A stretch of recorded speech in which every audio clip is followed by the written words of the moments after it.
ఈ అద్వైత జ్ఞానాన్ని పొందిన వాళ్ళు ఇంత ఆనందంగా ఆందోళన రహితంగా ఉండడం చూస్తే ప్రపంచమంతా హిందూ మతాన్నే అనుసరిస్తుంది. ఇదేదో బాగుంది అని.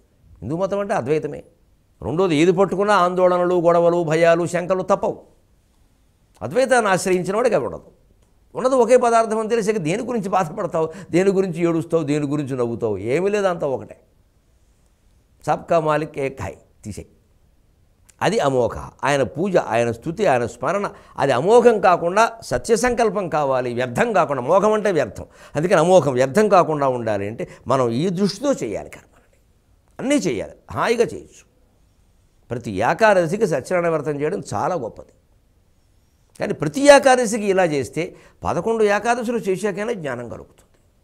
ఈ చెయ్యడమే గొప్పగా భావించకూడదు. ఎప్పుడు నేను ఇన్ని చేశా, అన్ని చేశా, అన్నవరంలో చేశా, ఇంకా అనపర్తిలో చేశా, ఎక్కడ చేసినా ఒకటే, మనస్సు ముఖ్యం.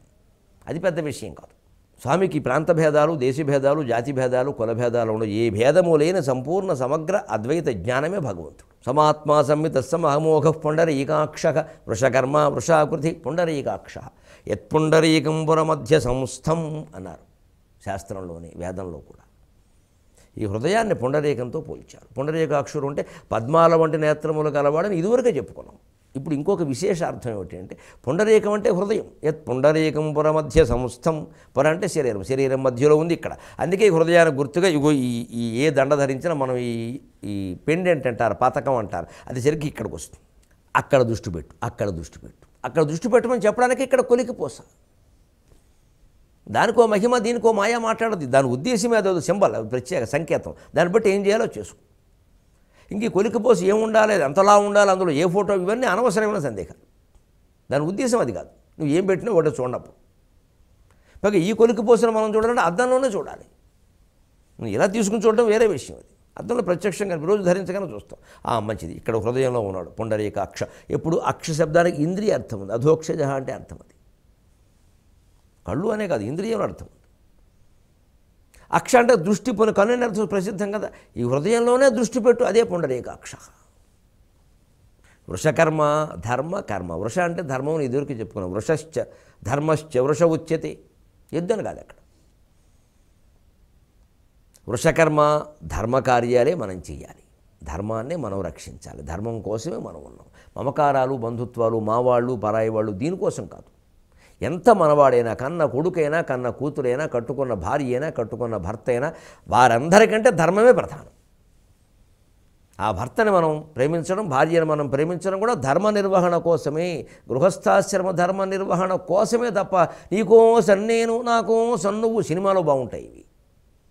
ఎవరి కోసం ఎవరు ఉండరు, కుదిరే పని కాదు అది. ఈ ఇద్దరు ధర్మం కోసం, ధర్మం లోకం కోసం. అంచేత మన సంసార జీవనం వల్ల మన పిల్లలకి, మనకి కాదు, లోకానికి ఏం జరిగింది? లోకానికి ఏమీ చేయనప్పుడు ఈ ఏదో భార్యాభర్త ఇద్దరు కూర్చుని మేము ప్రేమగానే ఉన్నామండి, మేము ఆనందంగానే ఉన్నామంటే ఊరికే ఏదో 2 సాలిగూళ్ళు కలిసి ఉండడానికి, 2 కీటకాలు కలిసి ఉండడానికి దీనికి తేడా ఏం లేదు. వాటి స్వార్థం కోసం బతుకుతున్నాయి, మనం మన స్వార్థం కోసమే బతుకుతున్నాం. ఇతరులకు ఏం చేసాం, పేదవాళ్ళకి ఏం చేసాం, బలహీనులకు ఏం చేసాం, అజ్ఞానులకు ఏం చేసాం, అన్యాయానికి గురైన వాళ్ళకి ఏం చేసాం. అందుకోసం ఈ సంసారం.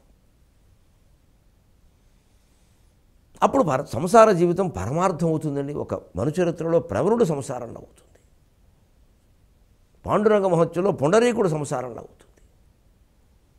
మామూలు సంసారాలు ఎందుకు అవుతాయి?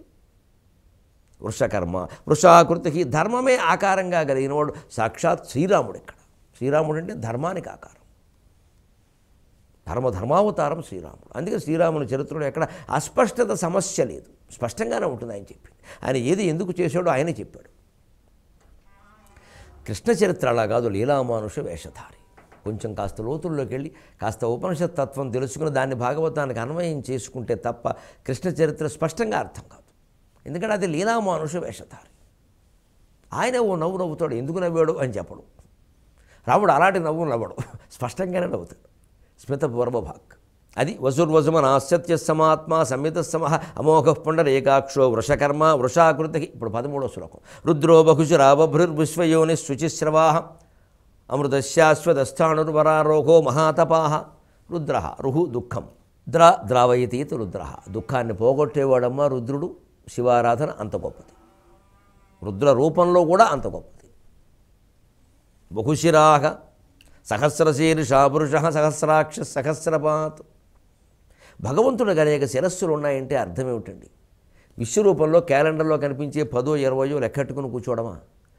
లోకంలో కనపడుతున్న శిరస్సులన్నీ ఆయనవే.